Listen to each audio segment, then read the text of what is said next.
ourselves and found it was unfortunate. This was as a result of And his video is movement bad. You from just the switch back official and forth. I don't know why Kenyan you love it like embassy that. or chancellery in DC Whatever you want, Junior. It's you. You can do on it. our street to the P Street because of the renovations being done On at Facebook and the YouTube? official Kenya embassy. Okay. In the course of doing so, the linkage was such that the switchboard wasn't picking and dropping calls as appropriate. It would ring, you'll hear it is ringing, but sometimes it doesn't ring on the switchboard. Efforts have been made to correct it, but in addition, we have secured an additional number, such that if you are unable to go through the other number, this other additional number should be able to make you reach the embassy. And I would like Mr. Gashero, if you can float that number, we'll put it on the website, but if you can put it on the screen here, even on the chat side or anywhere else, so that colleagues can be able to know how to reach the embassy. It is very disappointing. Some of us are calling through the phone, so we cannot see the chat. I'm so sorry for distraction. No problem, my sister, and thank you for that. What we'll do is that we'll put it boldly on the Kenya Embassy website so that at least you can get that number, and also the linkage to emergency. Mr. Gashero will be able to pull out that one so that in case of emergency, what number or what extension do you reach? That made the faulty switchboard was so disappointing because it would ask you for extension, you press the extension and nobody picks the extension. I called myself and experienced it. Very disappointing. I'm sorry for the inconvenience you've had, but we are in the course of resolving it. But in the meantime, this additional number would be useful for purposes of communications. We have also created an additional number for the consulate in New York so that it has another dedicated line that can handle emergency situations. We're sorry for that particular inconvenience. I know consular and related matters occupy a bigger portion, but it's good to address them so that if there are questions or if there are solutions, we can be able to arrive at them at the same time. And that is the aspect on renewal or processing of identity cards and for the e-passport. Because of COVID-19 situation, you remember there was a closure, then we had to make arrangements at least for limited in-person services, particularly for processing IDs and the e-passports. Other services which do not require one appearing in person continue to operate. And on this one, I must commend Mr. Ndegwa in Washington, DC, with his deputy, Mr. Oduge, and Mr. Mongare in LA, and Mr. Wamela in New York. But the demand has been higher than what they've been able to deliver. And so we are aware of the challenge of seeking appointments because of restrictions. It could not be a case of walk-in, and the machine generated appointments, which takes into consideration that each one should get his or her own time and avoid crowding for purposes of being COVID compliant, and restrictions made by the building in which we are currently and temporarily staying. The number that they're able to serve and the number in need has not been that smooth. And as a result, there are those that have appointments which are 3 months, 4 months, or even up to January. What, on the other hand, and the purpose of a meeting like this one is to say there are cases where there are emergencies. There are people who may not be able to wait for September. They may not be able to wait for January next year. They may not be able to wait for July. We are able, please, if there are emergencies or are urgent cases, it's good to send in, even if it is through an email, we've made arrangements with the immigration officers to be able to process the e-passports and the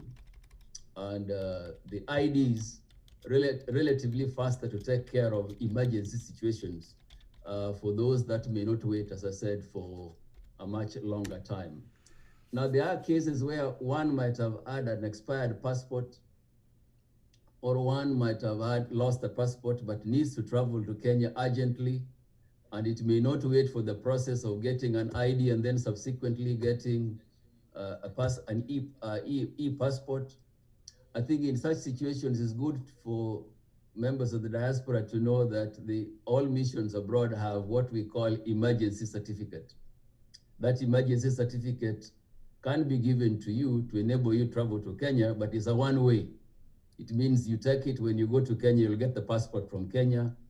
But on the other hand, although the processing now is purely for e-passports, when you ask for the emergency certificate, there is also a provision that you can still get, if you choose to, you can still get the old passport, machine readable, the current ones you have, the dark blue ones, can still be issued to you.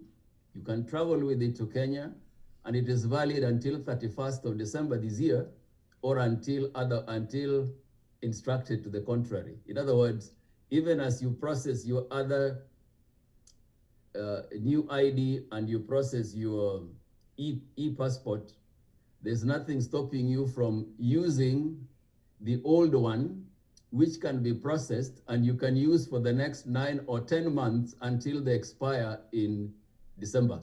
In other words, that option is there with you. You can use an emergency certificate, travel to Kenya, get the passport from Kenya, or you can use the emergency certificate form, but ask for the current or old, the brown machine readable passport, which can be processed for you, and you can use it until the expiry, the valid date in December itself.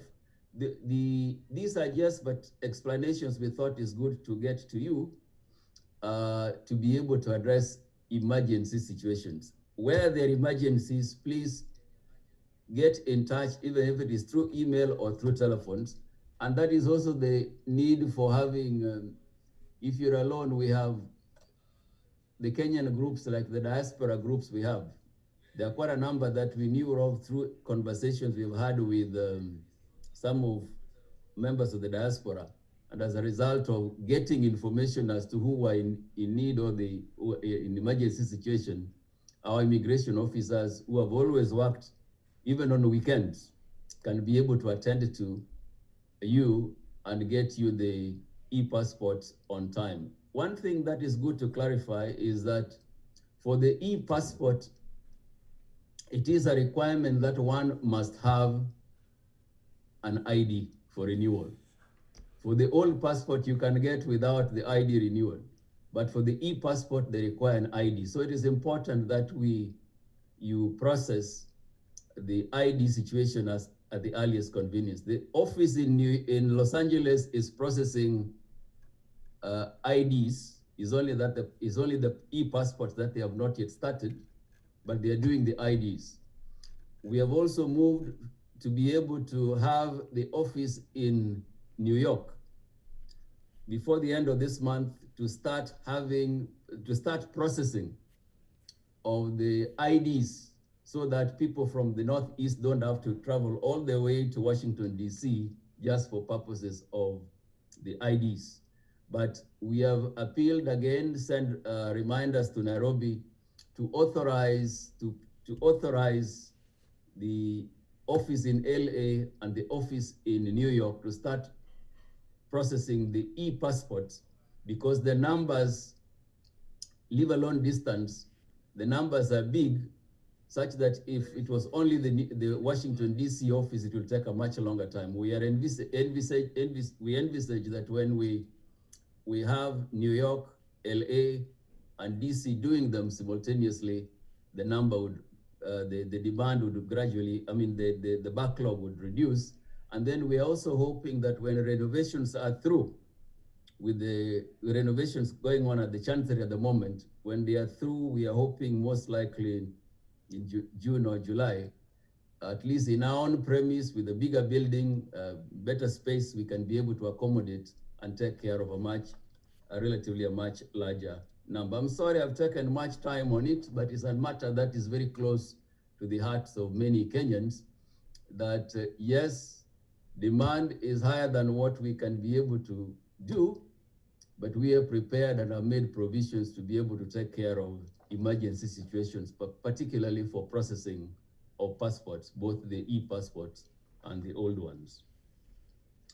The other aspect that I'd wanted to talk about is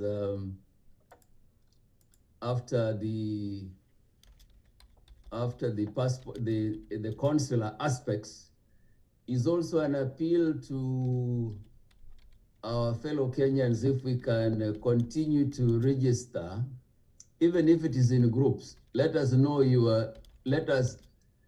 the groups you are in. It's easier for disseminating information. We find it very useful when you get organizations like the one of the Global Diaspora One Voice Consortium, or where Dr. Shiuri and his colleagues have done a great job in bringing many together, or even when he had the Kenya Diaspora Alliance, where Otoyota and Dr. Toyota and others came on board. Would like, when you register some of them, please let us know. We can, with your contacts, it's easy to reach out to you and also get feedback from your end. Time may not allow me to go into details, but you must have seen circulated to you through the embassy website investment opportunities that are available in the country, and those have been touching on a variety of areas, on manufacturing, real estate, particularly housing, agriculture and livestock, with more interest on food security, on health, particularly towards universal health program, energy, transport, ICT, tourism, and financial services and the likes. Please take time to go through, and would be glad to receive your suggestions.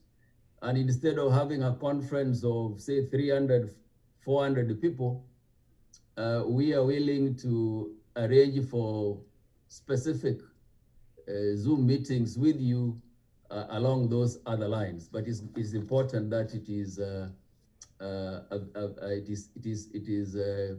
with you.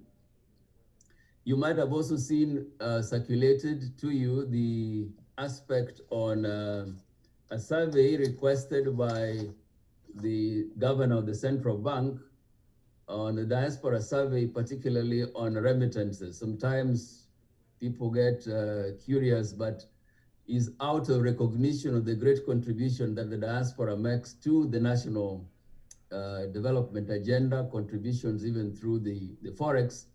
The governor of the central bank circulated that desire and request to the diaspora. Would be glad if you're able to look at it, and if it is agreeable to you, you could participate in the survey. Now, the next aspect that I'd wanted to talk about, like an update, I believe most of you would recall that when we met in July, and also when we had a special session in September, we talked about the free trade FTA, free trade agreement negotiations between Kenya and the United States. At that time when we met, what had occurred or what had happened was that the two sides had expressed their negotiation objectives, which was subsequently followed by the exchange of texts. The two sides each party gave texts that are on, we done at least 24 chapters. That was round 2, which was concluded or done in October, November. They were to go for round 3, where the texts were now to be discussed and where possible agreed upon, and if possible to reach some point by mid 2021. But as a result of the elections in the US and change in government, there was a new, the old US trade representative, the USTR, had to resign. A new one was appointed, and I believe most of you have been following. The new USTR has gone through the vetting or confirmation hearings series. The Finance Committee had already approved a case. They are now waiting for Congress itself to do the last bit. That made the US side to indicate that they'll hold on until the new USTR is appointed, and until also the new USTR or the new administration is able to pronounce themselves on their priorities regarding the FTAs that are existing, or at the FTAs which are at the negotiation stage, particularly the one between UK and US, and between the US and Kenya and the likes. So the negotiations have not started. The earlier thought of having them in March has not worked because there was a change. And so we'll be waiting to hear from the new USTR their priorities and when commencement can be made for the 3rd round of negotiations. But I felt it is important at least to share with you, because your input is equally important. Important as our diaspora, important also because eventually you'll be active players, or it will affect you positively, so to speak, when it comes to implementation, or even when it comes to congressional approval. Your voice as diaspora is important, and also your influence in your representatives in that regard is important, because the representatives at the end of the day are the ones that will be able to approve. And you exist in a very significant position that you're also a voter. You're also an opinion leader. And so we felt it's good that we keep ourselves updated on matters that we began to talk about. Even when we start stage 3, we will still be able to engage with you. And in this regard,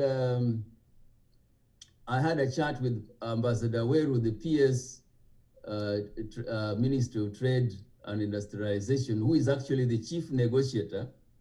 And I indicated, and we agreed that it would be good if there was a session where we could arrange for a session where the chief negotiator on the Kenyan side, together with ourselves, can be able to meet with the diaspora and be able to expand more on matters regarding the FTA negotiations between Kenya and the United States. What I would request Dr. Chiuri and other colleagues from the diaspora is the most appropriate time, because of the 8 hours difference. We'll have to look for what would be the most convenient time on your side. And if you could be able to suggest a slot, whether it is in a week's time or so, we could then arrange with Nairobi, particularly Ambassador Weru, the PS, and who is the chief negotiator, for a session between himself and our diaspora or diaspora representatives.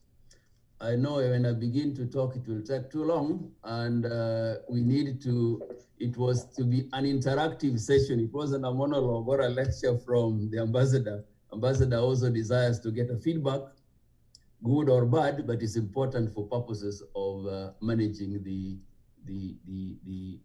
this particular mission. We owe it to you on many areas. Even when we lose Kenyans, you have been very useful and very supportive, even in reaching out. There are times when we have had Kenyans who, if it were not because of the diaspora, it's very difficult to reach where they are. But you've always come together, and would encourage our fellow Kenyans, please, wherever you are in any town, please try to at least let if they are Kenyans, let other Kenyans know you're around. You never know. We may not talk about details on the screen, but it becomes very difficult when a Kenyan has a problem in an area where there are other Kenyans and they never knew there was another Kenyan with them. But where you have been in touch, you have made it very easy for us to engage with our fellow Kenyans. So that was just to say, please continue being your brother's or your sister's keeper. It helps a lot back at home.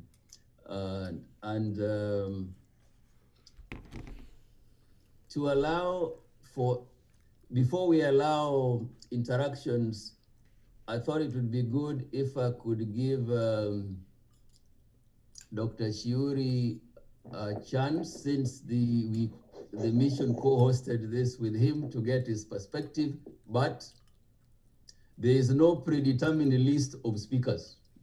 After Dr. Shiuri has made his remarks, I think we had the Professor Ono, because we have to be gender sensitive also, is you will be free to make suggestions or contributions on these topics.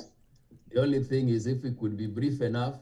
But meanwhile, can I request this one? There are cases where there are Kenyans that have applied for ID or have applied for passport. In case there are such cases and there are delays, there is a chat side here. Please, where if it is something you can share through the website on the chat side, please share with us, because I have all the immigration officers attending this meeting. The immigration officer in LA, Mr. Mongare, the immigration officers in Washington, DC, Mr. Ndegwa and Mr. Oduge, and the immigration officer in New York, Mr. Wamela. They are all here so that they can be able to answer to some of your questions or sort them out. The ones that they are not able to sort out, we've arranged with Ambassador Gasheru that since this is recorded, that should be downloaded for purposes of implementation. If there is a request, if there is a query, if they are not able to answer now, they should be able to answer you. And I said, I want a copy of those questions or suggestions given to me also after we are through with the chat. So where you are we are free, please enter it on the chat, and I'll be reading the chat also and see that our officers are able to answer or to serve you as appropriate, even as we move on. If there are emergency situations that require attention, whether it is on passport or on ID, please do indicate. We'll be able to carry it on board. Last but not least, on visas, I believe you're all aware, and it was circulated to you, that visas are now virtually online. Unless there are special difficulties, we are encouraged to be able to do our visas online. And then something else on Kenya Airways, I'd asked the regional manager, Kenya Airways Americas, Mr. Ngamau and Mr. Bob Maura. I don't know whether they have joined. David, have you seen them? Let me search them. Or if they're there, can they sound themselves? Bwana Ngamau and Bwana Bob Maura, are you there? Yes, we are here, Balozi. Both of you. I also wanted, Dr. Shiuri, before you take a minute, I wanted Bwana Ngamau and Bob Maura just to give us an update on the Kenya Airways flights, the frequency, and conditions related to it. Since if Kenya Airways flies, it flies because you patronize it. So Mr. Ngamau is here to explain to you the frequencies. I know they reduce the frequencies, but at least it's good still to know which are the days that KQ flies and the pricing and the likes. And last but not least in that regard is, for going to Kenya, you are still required to have a PCR negative certificate for you not to be put on quarantine ukifika nyumbani. So I think these are some things that we share when we are around. And the explanation is, whatever test you do, do it within a period such that by the time you arrive in Nairobi, 96 hours will have not elapsed. 96 hours is on arrival in Nairobi, not by going to the airport in America. By the time you arrive in Nairobi, the period between when you took the test and when you arrive in Nairobi should not be more than 96 hours. Bwana Steve Ngamau, Regional Manager, Kenya Airways, North America, can you speak about KQ? All right, thank you very much, Your Excellency, for this opportunity. And I'd also like to say, a big hello to our fellow Kenyans. Yes, as Balozi has mentioned, we fly here because of you, and we are really, really grateful that you've kept us flying. There are many airlines who are not even operating. As you well know, people like South African Airways are completely off the market. So we are here because of you, and we are here to serve you. And I wanted to give a little bit of the background of the current flight schedule. Due to COVID, we had to reduce our flights to once weekly between now and end of April. So we are operating into JFK, departing Nairobi on Thursdays, the normal time out of Nairobi. So we normally depart at 23:25, that's at night, and then arrive here by 7:30 in the morning. And then we depart JFK on Sundays to get into Nairobi at 10:30 in the morning. So that's up to end of April. Beginning May, we expect that demand will pick up, so we'll be operating twice, and that will be on Tuesdays and Saturdays out of Nairobi, and Wednesdays and Sundays out of JFK, and the timings remain the same. 11:25 p.m. out of Nairobi and 1:45 p.m. out of JFK. And then when we get to June, we increase the flights to 3. So at that time, we will be doing Wednesdays, Fridays, and Sundays out of JFK, and then Tuesdays, Thursdays, and Saturdays out of Nairobi. So you can see we are really trying to get the various options for your travel, to ramp up. And yes, as I said, we are here to fully support you. In case you have any questions, including what Balozi has mentioned regarding the COVID protocols, we do have a link in our website that is able to give you like details on whether you're okay to board. So once you go to the Kenya website, there's a place where you find a plan for your travel. And once you put, your origin and destination and the details of your nationality and other documents like a visa, the system is actually able to tell you, okay to board. And then you'll see other additional details like you need a negative PCR. As Balozi said, it should be 96 hours prior to your arrival. So this is where the direct flight really makes a big difference, because then you save a lot of time on transit. We have also expanded our partnerships with Delta. So we now have brought in more cities. We have Boston coming up with Delta. We have San Francisco with Delta. We have Washington, Dallas, DCA, on top of, several other cities that we already had. That's Raleigh, Charlotte, Miami, Florida. In Canada, we had Montreal, and we have Toronto, we've got Columbus. So we've got at least 15 cities with Delta and almost over 20 cities with American Airlines. So just visit our website or reach out to us. We've got our contacts on the website. We are more than happy to serve you. We are here to be of your service. The other thing I wanted to mention about the COVID protocols is that even children and infants are actually required to have this test. Because I get a lot of questions on whether children are required, and the answer is yes, they are required. The other element is on your way back to the US, the requirements are that you need 72 hours prior to the departure of your flight, not arrival. So prior to the departure of your flight, you need a 72-hour COVID PCR test. And in that case, you are required to register with the CDC Africa app. This is because the government in Kenya is verifying the authenticity of your COVID results. It's unfortunate that there's been a bit of an issue with COVID certificates being authentic. So there's a CDC Africa app that is there, and what we are going to do is that all these details I'm talking about, we are going to prepare a small brief document that we'll share with the embassy, and the embassy can have it on the website with all these relevant links that can be, of assistance.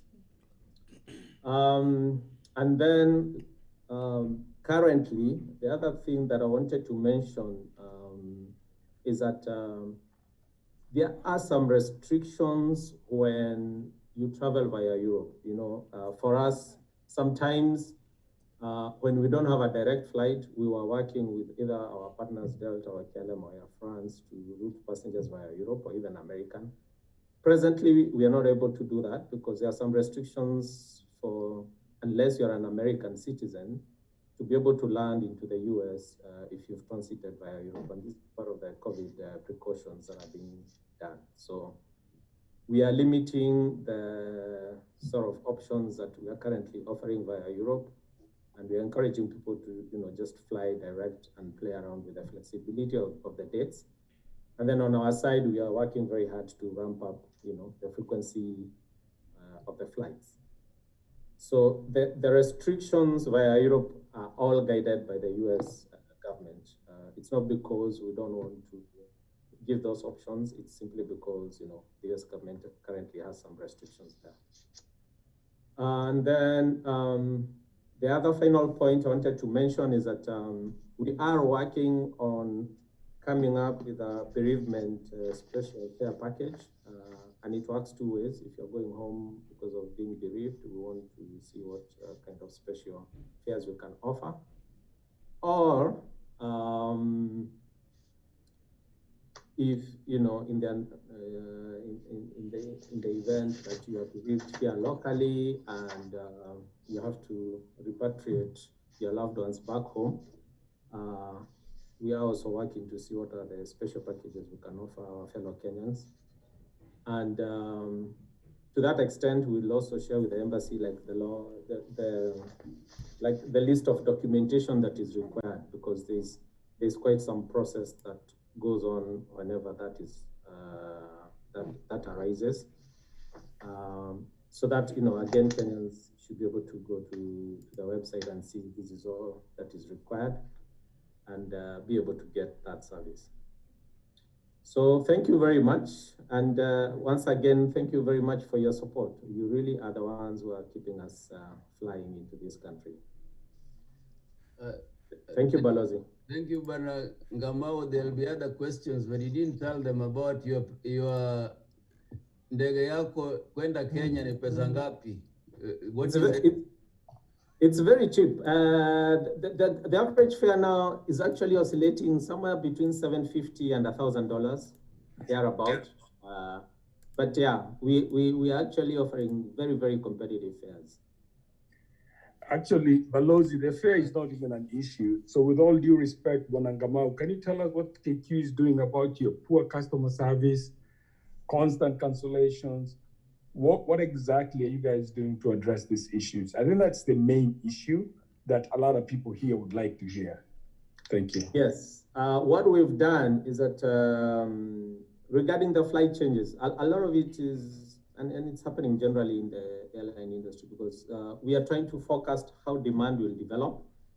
But then sometimes, you know, due to all these restrictions of lockdowns and all that, it's also affecting travel quite a bit. So sometimes we reduce capacity. But what we have done is that we don't do last minute cancellations. So like now what you see is that what I explained earlier, when we fly once a week, we are flying once a week all the way to end of April. And the main idea behind that is to make sure that we offer some level of schedule stability. And then, you know, as I explained earlier, the ramp up is very, very gradual. And that is how we prefer it. We prefer that we offer conservative production, and then we can be able to honor that. But in the case that, let's say we have a technical problem, we do offer solutions to, you know, be able to get passengers out. Maybe right now it needs to be Gulf, because again, we want to avoid Europe because of the government restrictions. Gamal, this is Steve too. I have a question. If you don't mind, could I request that we allow Dr. Robert Shiri to make his remarks, and then we open up for questions and answers, because I know Thank you. there's a lot of interest, and we need to resolve some of those issues. And now that Ngamao is talking, I know Mr. Ndegu had apologized, but I think it's still good for me to say to fellow Kenyans that it's unfortunate that with the in-person arrangements that we have for you to come to the embassy for biometrics, particularly for the ID and the passport, much more so the passport. A week ago, we had an unfortunate situation where the link from Nairobi couldn't work. And so we had a number of you that had already come. Unfortunately, it was beyond the control of the embassy, but Mr. Ndegwa tried to reach out to quite a number. Those that were able to do it the following day did it. There are those that are to go back, and with the expenses that are involved, we are sorry for that, but it's something beyond our control. What was agreed is that you can come back at your earliest convenience. And if there are difficulties, please, Mr. Ndegwa and others are on board. Dr. Shiuri, please. If I can ask a question, please, on the fingerprints biometric, please, if you can let me, doctor, a little bit. If you could do it after Dr. Shiuri, it will be okay. Thank you. He was a co-convener. Let him have his chance. Thank you. Yeah, thank you. Thank you, Your Excellency, Ambassador Amayo, Deputy Chief Mission, Ambassador David Kechero, Robert Churi here, representing Global Diaspora One Voice Consortium and Foundation. We are very, very glad to have you here, address the Kenyan leaders in the diaspora and also members of the diaspora. We are delighted with this event because it comes after our desire and our writing to you an appeal to be able to be performing a State of the Diaspora address, which you have now shown us that you are listening to us, you're listening to the diaspora, and you're responding to all the needs that are there. In fact, this embassy has continued to demonstrate that it is listening to the diaspora and responding to the issues that are there, unlike in previous situations. So we thank you together with your team there at the embassy, and we'll continue doing that because this is the way that we can be able to bring up our country, Kenya, and the Kenyans' aspirations. So let me mention, Your Excellency, a few of the people that have made up our One Voice Consortium. And as you know, the One Voice Consortium has a mission to continue to be the leading diaspora unity towards a voice for all. And we have a mission to engage and advance and preserve the development and strategies for our welfare of the diaspora. We also have our motto of uplifting our diaspora, which is to improve the lifestyle, livelihood, and development of the diaspora community and beyond. We say beyond because, as you know very well, Your Excellency, One Voice Consortium has members all over the world, including in Europe, UK, almost a good number of countries in Europe. We have a presence in Far East, in the Middle East, even in Africa, outside of Kenya, we have South Africa and the Middle East. So we continue to bring our diaspora community together so that we can be able to speak in one voice on cross-cutting issues that are very, very dear to us.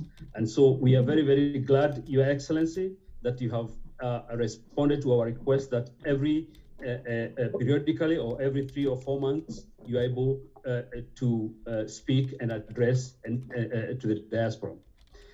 Some of the leaders of the One Voice I want to mention here because there are very many. We have over 50 organizations within One Voice representing various professional sectors. We have over 110,000 members within that particular consortium. And we have many organizations, including organizations like Kwitu, which has over 15,000 members. We have others like KNAD, which brings together women to save money.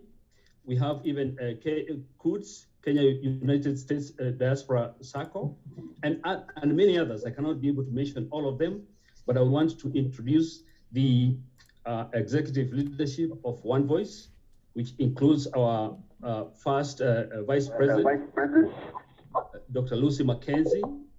We also have our second Vice President, Dr. Ben Koisaba. We have our Director of Governance, Attorney Laban Opande. We have our Director of Operations, Dr. Peter Ndiangui. We have our Organizing Secretary, Caroline Bivi Day. And we have our Treasurer, Ephraim Gitonga, and also our Financial Director, Ralph Kilondu. That is the executive team that is leading One Voice Consortium, among many other co-chairs of various pillars that we have, like Professor Chirono. We have Consular Kangede in UK. We have Lydia Tet, also in UK, and others that are leading particular pillars that we have in One Voice. We have the social sector pillar. We have the economic affairs pillar. We have the youth and education pillar, which is led by Professor Chirono. We have the culture pillar, because culture is important to all of us. And then also we have the international pillar, among others. I also want particularly here to also mention that we have in collaboration with other organizations, especially one that we recently have signed agreements on with Africa Diaspora Development Institute, led by Her Excellency Ambassador Arikana Chihombori. And so through that ADDI, we'll be able to link arm in arm with our brothers and sisters from other African countries so that we can be able to develop not just Kenya, but even our African countries, now that Africa Free Trade Area Agreement is open. We'll be linking up with ADDI to be able to start. In fact, we had a discussion yesterday of a new program where we are calling Wakanda City of Return in Kenya. We already have our Wakanda City of Return West Africa, based in Ghana, and we'll have Wakanda City of Return in Kenya that will be able to attract our African diaspora and also our Black American brothers and sisters who are here who want to invest back home. That's a special purpose vehicle that we are developing to be able to bring development back to our continent, Africa, through the efforts of the diaspora. There'll be an African Diaspora Fund and also an African Diaspora Development Bank that is going to be able to do all that. I know, Your Excellency, there has been many requests through this particular forum, these issues around passport, issues around IDs, and so forth. And so we are happy that you have introduced the consular section that is going to help Kenyans in that way. And we really applaud you for spending quite some time to explain issues around the issues around the passport and IDs. And we continue to commend the consular section to continue listening to the needs of the Kenyans. All those questions that will be on the chart, we shall try to put them together, Your Excellency, so that we can direct them all to your offices so that they can be handled. We have several requests, Your Excellency. One of the requests that we are coming up with is on issues around dual citizenship. There are some challenges for Kenyans that have both citizenship of Kenya and US or any other countries. So we would appeal that some effort be done towards that. There are also appeals around allowing the diaspora to vote in our upcoming elections. So that is another matter, Your Excellency, that we would like to continue seeing how we can help our diaspora. The other request that we have for you is if we can be able to have a diaspora desk at the UN in New York, so that our diaspora that is growing here, as we link up with other diaspora in other countries, we can be able to have a desk at the UN that can be able to cater for all the other diaspora that is out there. Because we have diaspora from UK, from Germany, from Netherlands, from Japan, from Australia, from South Africa. But if we have a common desk somewhere where you can be able to allocate us, we can be able to function very, very well.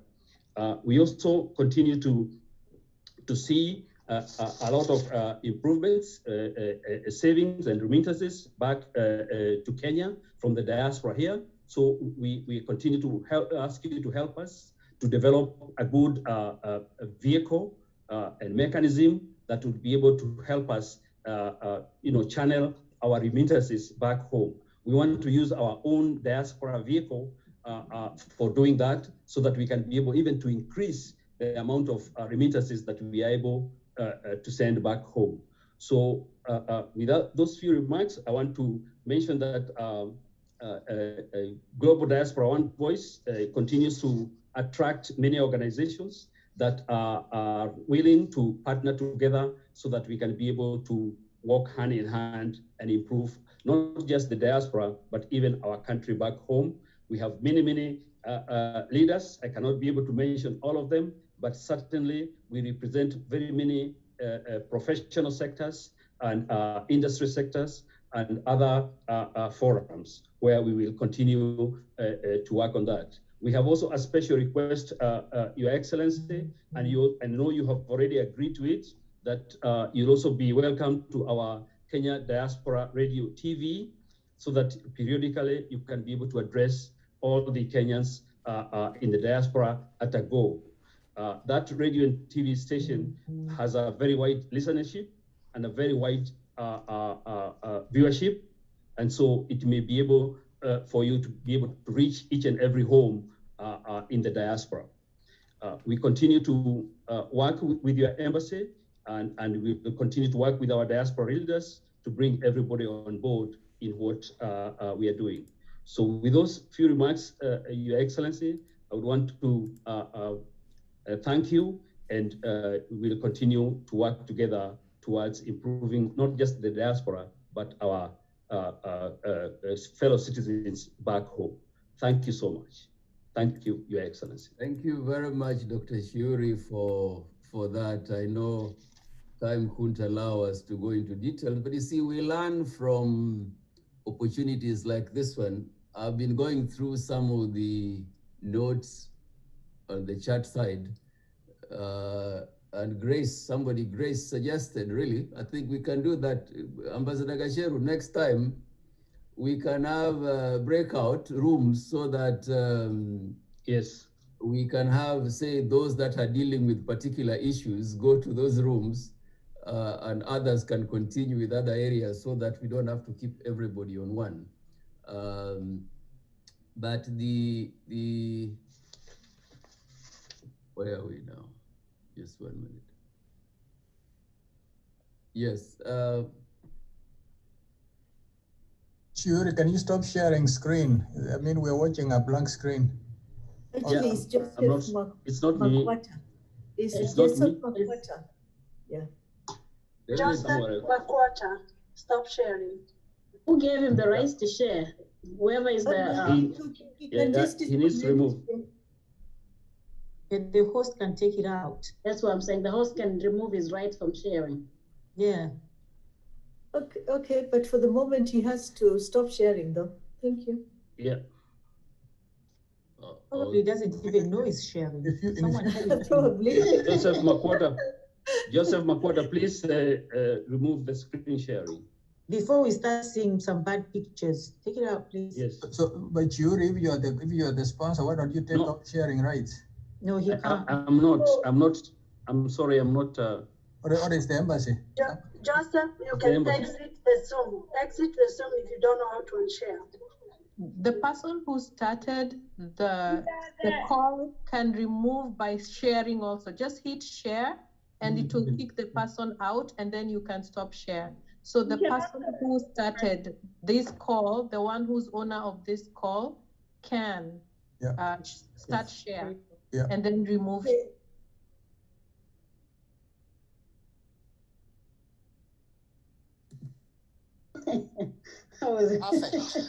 Ambassador, you're muted. Thank you. You've solved it the Kenyan way. Thank you very much for that. I know there were questions. There was someone who had an urgent question on Kenya Airways, and as he does so, just like would like to support and promote Kenya Airways, please also let us remember to promote enterprises or things that are also by Kenyans. Hata kama ni restaurant, hapa kama ni nini, is important that we patronize our own, then others will be able to join. We may not go into details. I saw one of Moto Kitchen, so I said, I saw one along those lines. But all I'm trying to say is that as Kenyans, we should be able to promote our own. When the COVID situation improves, I just gave an example of restaurant like the ones we have in DC. When you patronize them, they change really from not being Kenya, they become African, they become international, and we expand the likes. I didn't get the gentleman who had wanted to comment on the KQ. I'd requested, this is Daniel. Daniel, I'm not seeing, but we can hear you. Okay, my name is Daniel Abuga. I'm in Washington State. The question I had, basically, the Kenya Airways was answered, but the question I was having to Your Excellency is on biometric. Yes. It is a humble request because when we look at the statistics, flight to embassy, DC, to get all that work done for us, it costs us time and money. Instead of that, is there any way you can partner with the biometric companies across, whereby we can go do our fingerprints within our local area and then send to the embassy? Even if we are going to pay for a fee over there, it will be much cheaper on cost and time for our Kenyan population. That is my humble request, sir. Thank you very much. If there were 3 or 4 urgent consular matters, can we tackle at a go so that we can have Mr. Ndegwa come on board? Any other question on? Your Excellency, can I add on that, please? Yes. Yeah, my name is Joel Arama. I'm based in Alabama. In line with Mr. Abuga, what he has said, I think we can have a better solution, even if it's us hosting some of the members of the embassy. I see people suggesting the same thing. We can organize ourselves in groups and have them come in when we have that process so that we can host them and have that done instead of people costing more than $4,000 just to travel to DC and taking time off work, which sometimes is not available. So can we have a forum where we can have viable solutions instead of spending all this time and sometimes you get to the DC and there's no time, or with some people who have had very bad experiences being turned away and all that rudeness and everything else. But can we implement a better way, because the US is big and having everybody congregate in one area is not going to be effective. But either using biometric companies or going through attorneys' offices with affidavit of support or signing an affidavit to verify that you're actually who you say you are. Those are better solutions that will cut down on time that people have to go back in to travel to DC. Thank you. Thank you, Banarama. As we continue to receive others, the one of using other biometric companies may not work for the time being. We made requests. We even made requests for having mobile ones over and above the one of having even LA and New York to start operating, leave alone the other consulates that were supposed to be in place. But we'll be able to take up suggestions. But the one on private firms doing the biometrics and sending to Nairobi, that may not work, unfortunately, for the time being. Any other question? No, we were requesting to be sent to DC, not to Nairobi. You are requesting that? The biometrics to be sent to DC. Yeah, but whatever you send to DC has to go to Nairobi. That's what I'm saying. The line of private arrangements on biometrics may not work for the time being, but there's no harm discussing with them if they have other ways. But in the past, it didn't work when the suggestion was made. But it's true, it's expensive. And that is why we are also trying what we can, US being as big as it is. And your thought, your suggestions are in line. It's only that we also work within some guidelines, but we'll try with whatever we have to be able to serve you at the earliest. If we were able to get the mobile facility, which we'd requested for, then it would be easy for officers to travel with them. But as at now, the way they are installed here, you wouldn't be able to move them to the next one. There are some details that we should be able to discuss with them. Ambassador, if you I see something, Ambassador, for Warrens. This is Pastor Ezra Okioma. Pastor, I saw your name, but forgive me, Pastor is somebody I've known for many years, but I've not seen him. I've just seen his face. Pastor, habari ya masiku? Nzuri, nashukuru. Okay, you have a minute, Pastor. All right, what I wanted to ask is, I have traveled with my family all the way to DC. We renewed our passport, the new generation passports. But I'm requesting, is it possible to have a scheduled program whereby the embassy can visit almost possibly where the many Kenyans are, and that is well announced and everybody gets it, so that we can come together and do some services which can be done on a state level than all of us traveling for even small things. That is why I was saying the biometrics request has been for the mobile one. Mm-hmm.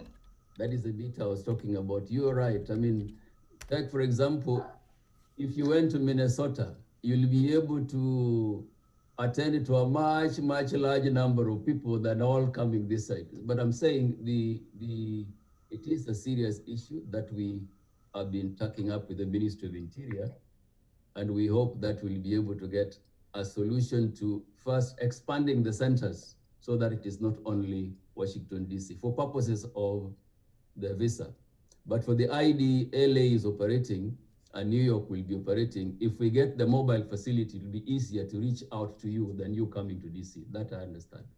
That's correct. Ambassador, you're welcome to Kansas. Thank you. On dual citizenship, which Dr. Shuri talked about, Wanandegwa, can you come on that one? I think it's important to appreciate there are three aspects, so to speak. You have those that have renounced Kenyan citizenship and so are applying for regaining citizenship, or those who have regained citizenship, but now they need to register that they are dual. But Ndegwa, can you just give a word on that one? Thank you, sir. The ambassador, the deputy ambassador, our co-convener, Dr. Shuri, and members of the Kenyan Diaspora, how are you all? Good. On the issue of dual citizenship, maybe I can start by informing our Kenyans of who is supposed to regain and who is supposed to do dual declaration. Anybody who was born before 27th August 1987 and attained the other citizenship before 27th August 2010, you are deemed to have lost your Kenyan citizenship and therefore you are supposed to regain your citizenship. Anybody who was born after 27th August 1987, even if you got your other citizenship before 27th August 2010, that is the date of the promulgation of the new constitution, you had not attained the majority age of citizenship, which is 23 years. And therefore, you are not required to regain, but just to declare your dual citizenship. Any Kenyan, no matter the... Weka mic karibu na wewe ili wasikie every word. Any Kenyan, irrespective of the date of birth, if you got your other citizenship after 27th August 2010, you do not regain, but you only declare your dual citizenship.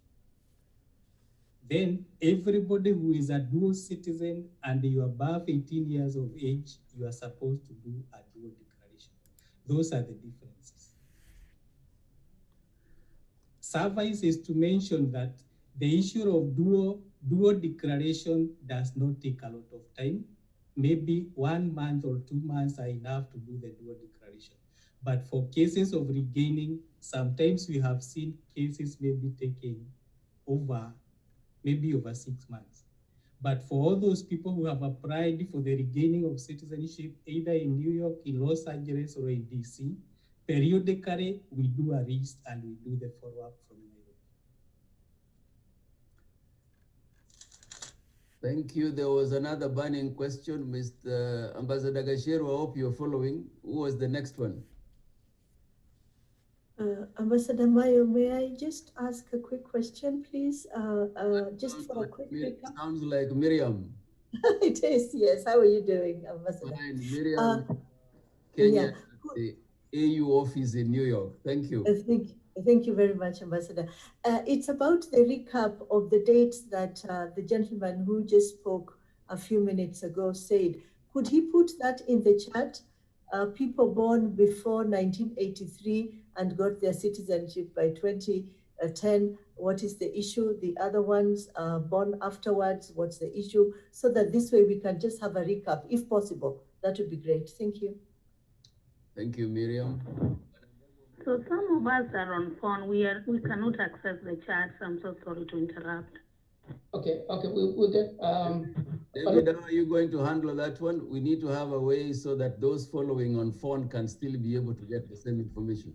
If we can have Dr. Rotich and Professor Otisu do their comments, and then we can. I'm following up. They are raising hands. I've organized them in the way they raise hands. So as soon as you're done with that, then I'll get that. Yeah.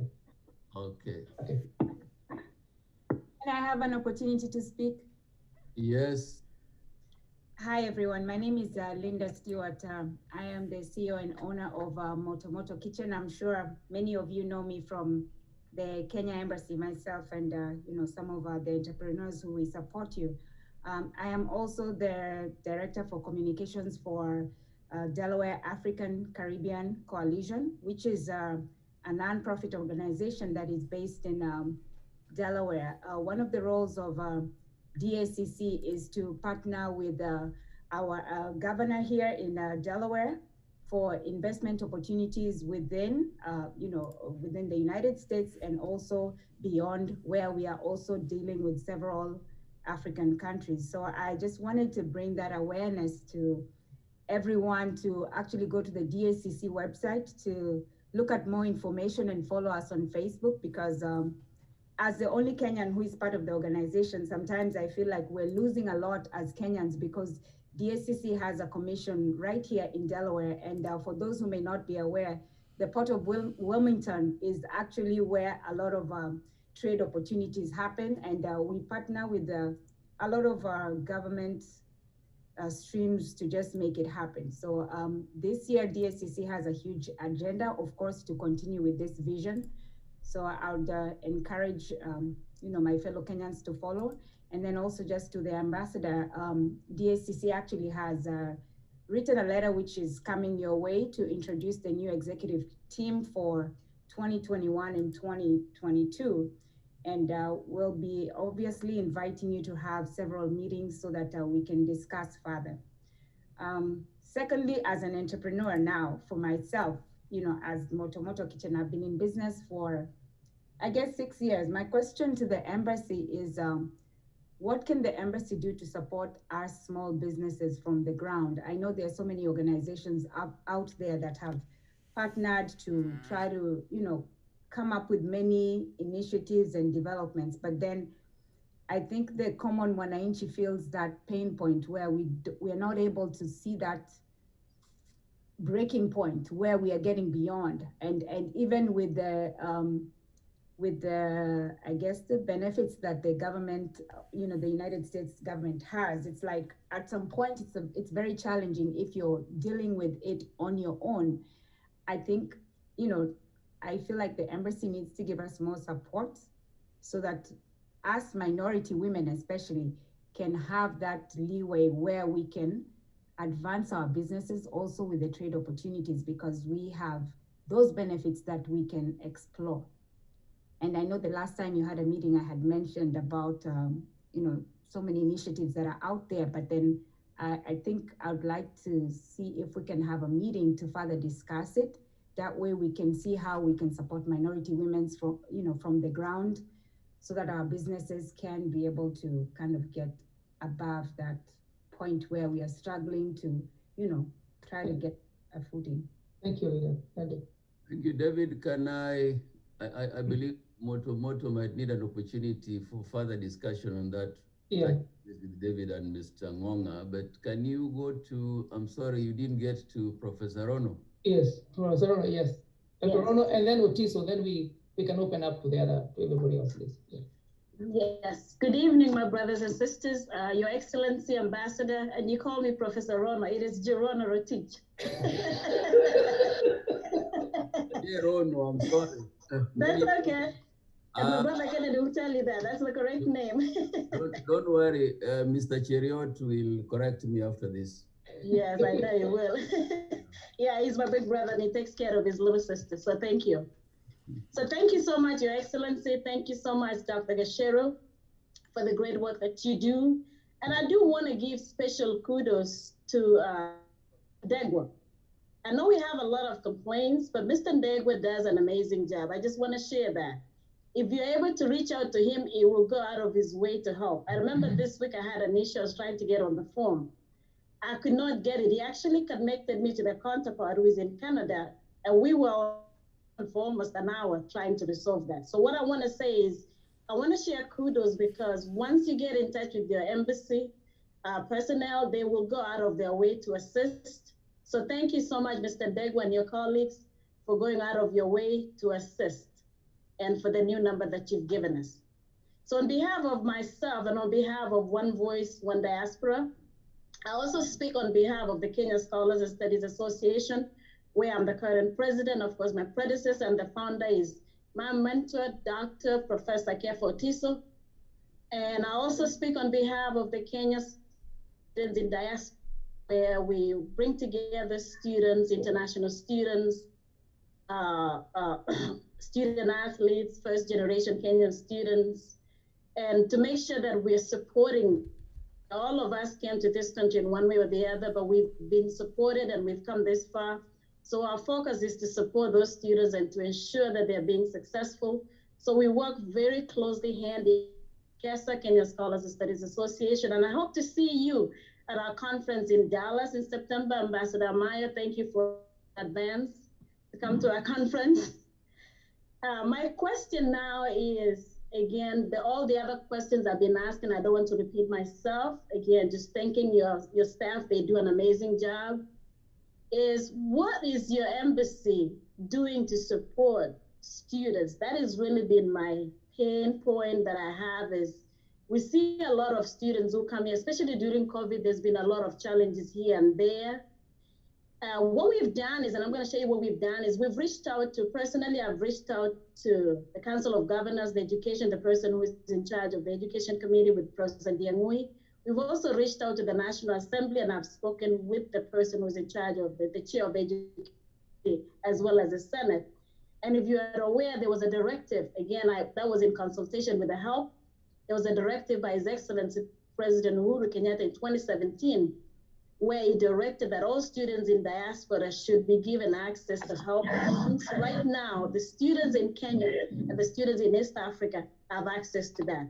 When I spoke with the chair of the committee in Parliament, they said that the only thing that they need to do is to pass it in Parliament and to put the budget in that. So we've been working closely with the health director and with the chair of the Education Committee in Parliament. If you can really help us with that, that would be a big help. I know it's not a lot of money, but when our students are struggling, that little money can go a long way. What we know for a fact is that our students would repay that loan. So if you can do something there too. Just again, thank you so much for supporting, for reaching out and response to the Kenyan community. We appreciate what you're doing.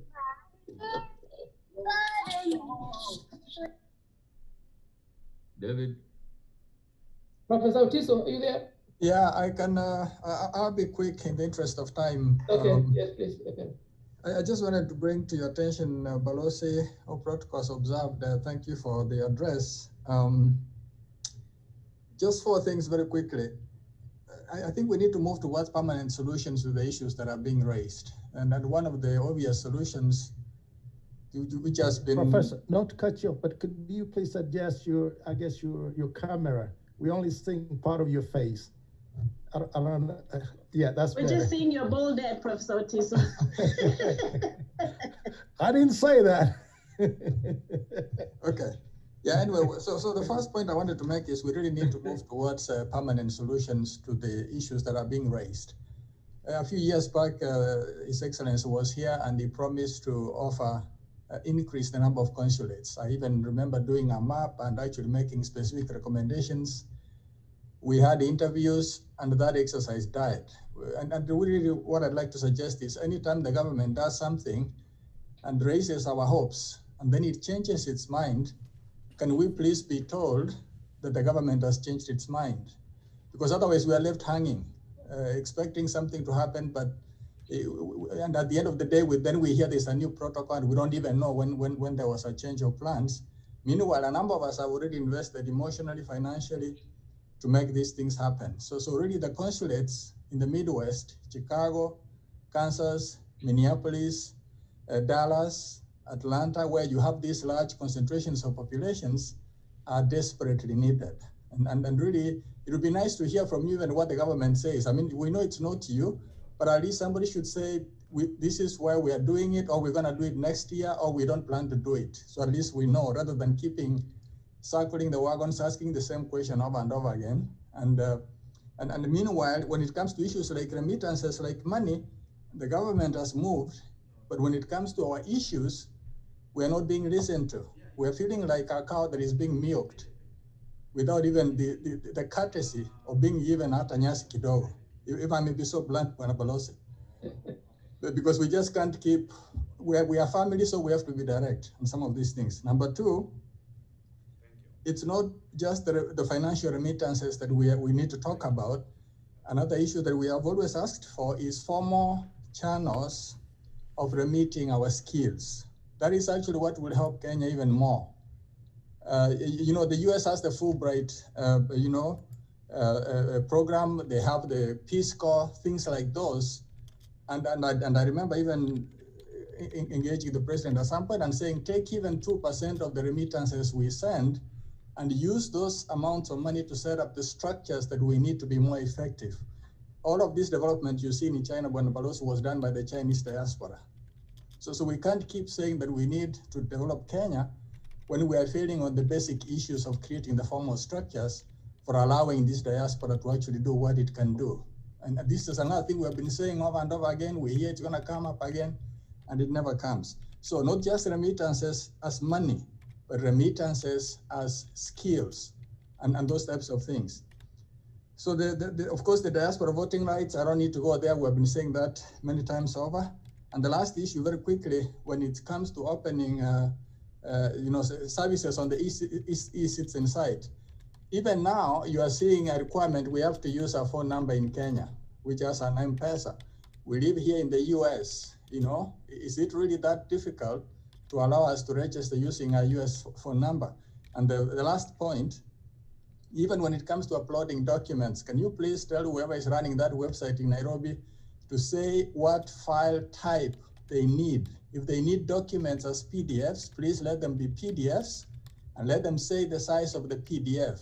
People spend hours there trying to figure out what is needed, and all it needs is one line. All files need to be PDFs and of this size. Thank you. Thank No, you. Professor, sorry, Professor. Go ahead. Dr. Otiso. Yeah. I was able to register last week using my US number. So that I think that has been eliminated. Mm-hmm. And I forgot just to wish Happy National Women's History Month to all my sisters in the forum. I'm quiet now. Thank you. Thank you. Just a technical issue, Balozi. People calling in using telephone calls have been muted and they want to take the floor, but could the host unmute them, please? Please, let's follow the program, then we'll do that. We'll get to that, yes. I'm unmuted, yeah. David, you are handling, as you open, please allow those on phone also to do the same. Yes. But thank you very much, Professor Cherono. You have fought for it, and we look forward to Parliament creating a budgetary provision for students abroad. But otherwise, as it now is unlike in the past, there are no bursaries there are no bursaries like they used to have around here, and it makes a lot of difference. We are hoping that when just like it started, loan facilities were only for public universities. Later on, they went even to private ones. We are hoping that Parliament would be able to make good that earlier promise. Professor Tiso, I heard you and heard you well, and I can't add more. The only distinction is there was appointment of honorary consuls and creation of consulates. And you're right, is like they have hung in a balance for a while. We will still revisit, but it's a subject that we keep on reminding that there are two categories. Opening consulates like the one in LA and the one in New York, where the staff are from the Kenya government, those from Nairobi and those recruited from within the US, and then honorary consulates where we have persons, Kenyans or non-Kenyans, who are able to provide service, particularly consular services, can be appointed in some stations to carry out some of these functions. As I said, recommendations, yes, were made, as you rightfully pointed out, but appointments have not been made, and not only for the US, but I'm here now, and I agree with you. I cannot question.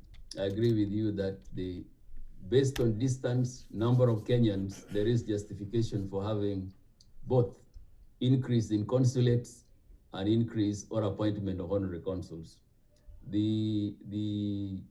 I think that is the only bit I wanted to say at that moment. I would like to go back to David, but I'm suggesting that please continue with the chat side. Although we are beyond the time we had allocated for this meeting, but if there are those with emergencies on consular issues, please flag them out so that the officers can be able to attend to it, especially on passports and IDs. When Ambassador Gasheru, can you continue now? I'll open up also for those that are on the lines, please. Ambassador, can I say something briefly? This is Rosa Ginga. Yes. So sorry to interject, I'm at work, so I wanted to grab the opportunity. Thank you, Ambassador Gashero, Ambassador Amayo. I'm so glad to be with you all. And happy Women's Day to the brave women. A girl with a dream will always have a vision. Your face maybe next time, Ogenga. No, because I'm at work. Oh. I apologize. That's all. So I just want to say thank you very much. I had spoken with Dr. Gasheru and yourself in terms of the program that I run, ihope.org. It is a youth and women empowerment program. We do get a lot of new staff from the hospital that we work with, Shriners. I was able to send some early this year to Kenyatta National Hospital, which was a great opportunity for them. And they sent us a letter in appreciation. I did mention to you that we would like to find out the best options to avoid KRA issues and shipping issues, because these are new staffs. They are not used. They are, not outdated either. And when we get them here, we support the needy situations, and the orthopedic area that we supported, they really needed what we gave them. So my appeal to you again is there a possibility of working out a way off when we get this stuff for shipping purposes? Thank you. Madam Mogenga, thank you, but can I suggest that we take up that with David and ourselves separately so that we can give it more thought and more attention, if you don't mind.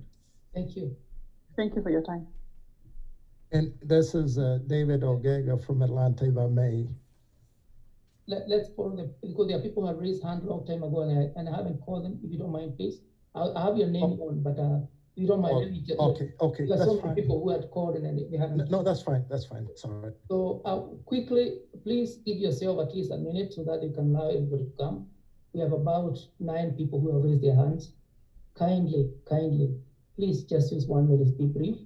We are recording this event, so all the questions that you're putting out there, we will be able to get back to you within 4 days.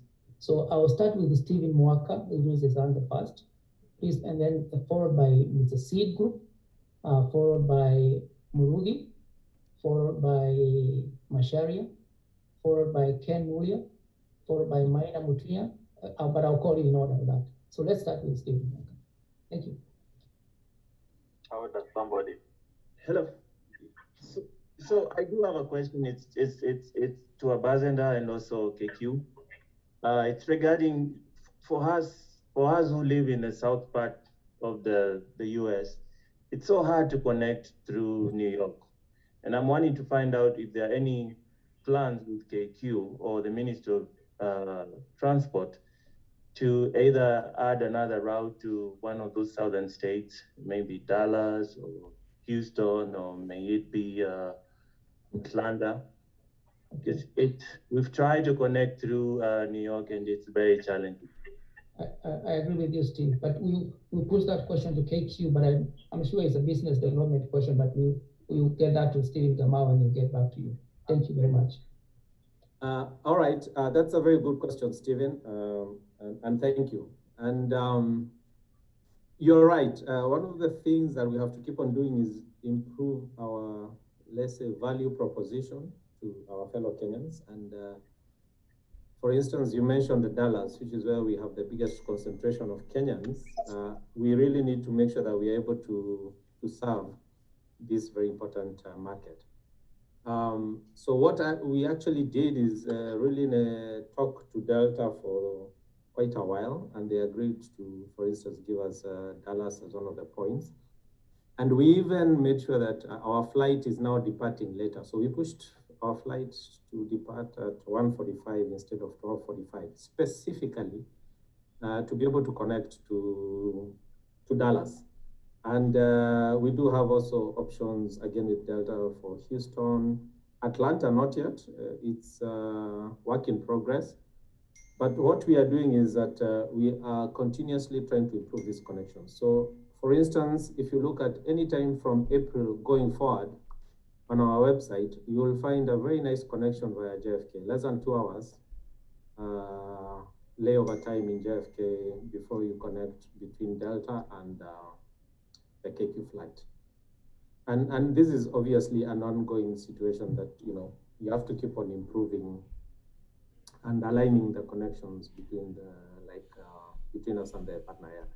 Thank you. Thank you, Steve. All right, thank you.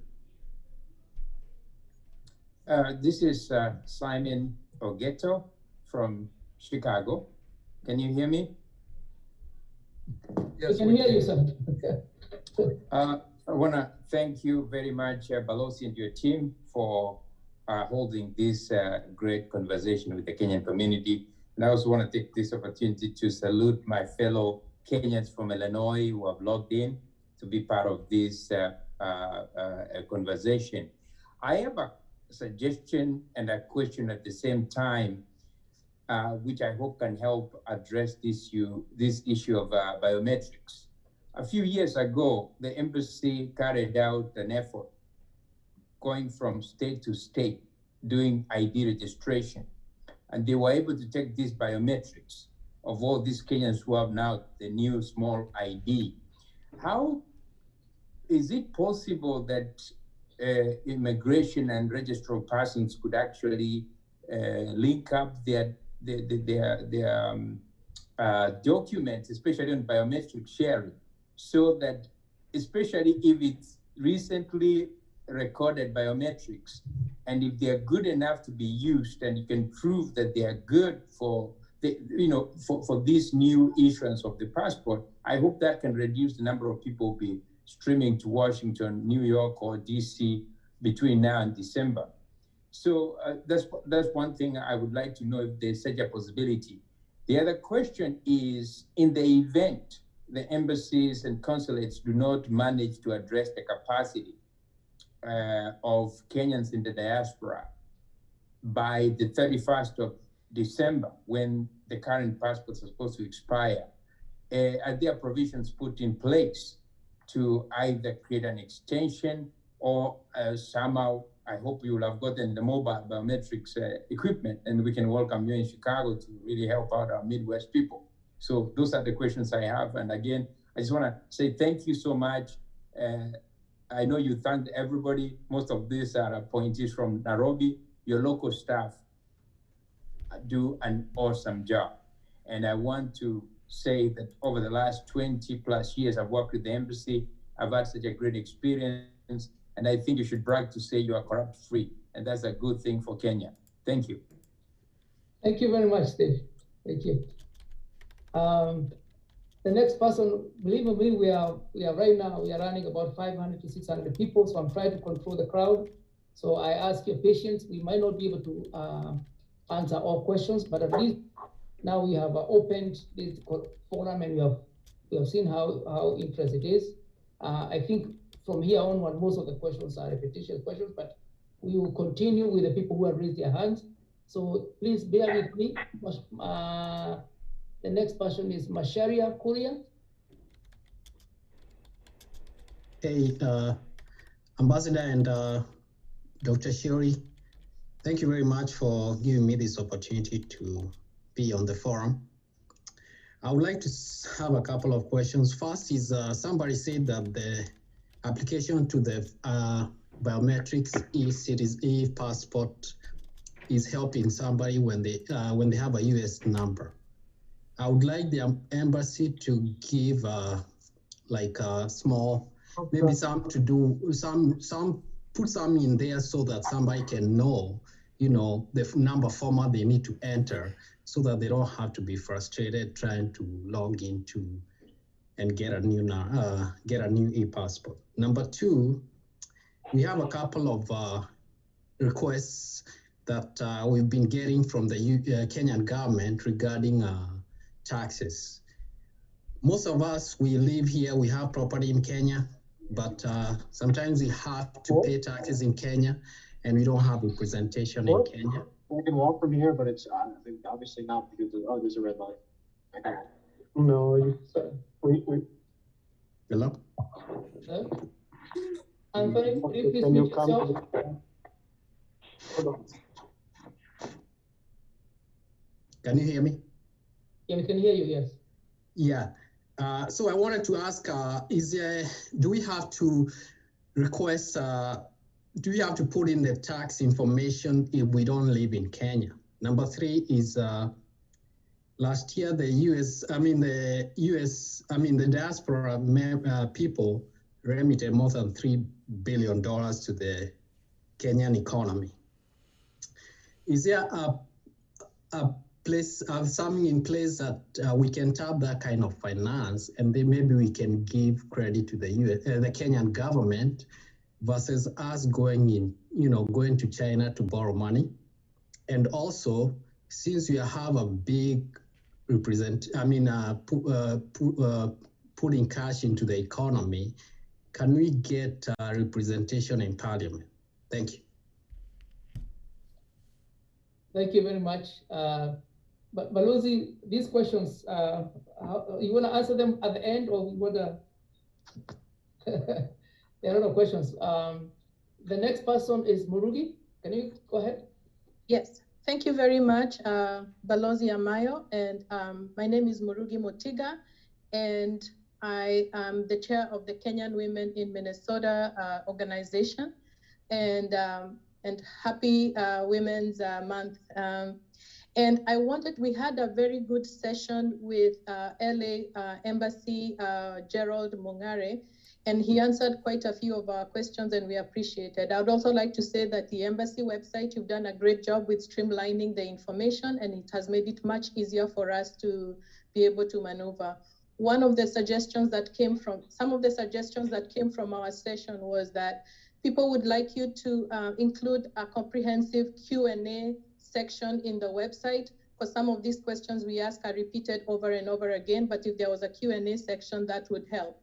The other thing they also suggested was that if you could have a database of Kenyans from different professions, and this would speak to what Professor Otiso Kefa said about being able to come together in different professions and seeing what we can do for our country, Kenya, and maybe even here together.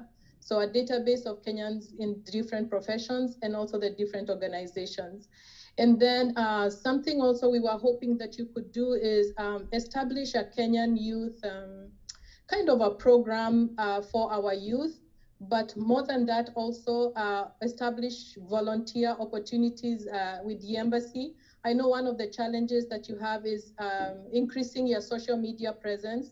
I tell you, we have very talented young youth that will do this for volunteer, and those hours can count towards their college and school, and all they'll need is just a certificate, but they can increase our social media presence and be creative about putting word out to the people out there. So if you could establish that, that would be acceptable. That would be great. The other thing that came up too is if you can have a Kenyan embassy app developed. You have people here in IT who can be able to do that, maybe even do that for free, possibly, because they have that time and they want to give back to their government. So that would be very helpful. And then there are people who are looking into going into farming, and they're wondering if you can help with getting seeds from Kenya, so that they can be able to, just to help with that streamlining of that process. And then lastly, the question that has come up that is sensitive is, how people go to Kenya and we are told we can get our passport, and people are able to get by whichever means they already got the new passport, but they never filled out the regain citizenship, and they didn't fill out the duals, especially that regaining. What do we do? Because what they're saying is that they're scared in case they now repeat, they are reporting themselves by saying they got the new passport by other means without actually having gone through the process. Can they still fill out the regain citizenship even though they've already gotten the new e-passports? And what is that process? And is there penalties, or what is the penalty? And are they okay, or they are worried about going to jail or something? Not necessarily, but I just wanted you to address that for those who already got them, even though they should have regained their passport, their citizenship first, because they had denounced before 2010. Okay. And thank you for this opportunity. Thank you very much. Just for your point, is John Dego will be coming to your program sometime next week. Oh, thank you. If you can allow us, he will address all your questions that you brought out. Thank you. I appreciate that. Thank you. Okay. Sorry to take the floor again, but the people who are dialing in cannot access They cannot ask them, and they're bothering me. Yeah, Okay. I'll get to them. I'm just following the order for the people with their hands. Trust me, Miriam, I'll do that. Okay. They cannot raise their hands. They cannot. I know that, but I'll finish up. Let me finish up the people raise their hands, and then we go there. Okay. David, could I suggest that at least it's good you've responded to Mutiga. You'll take it up with Ndegwa. Mm-hmm. As to the seeds, I believe, David, you'll be able to answer. Seed may not be that, maybe there are complications about it. I think you need to look at it. Yes. The Banogeto raised the issue of biometrics. We have had discussion with him on that before. We can continue, but maybe off channel. The gentleman who spoke about the diaspora representation in parliament and diaspora money going into Kenya so that the loans from the East are not, maybe we can take up that separately. Yes, yes. All I'm asking is, your largest stretch was to be up to 4:15. You have just about 11 minutes left. Yes. And we can never exhaust everything today.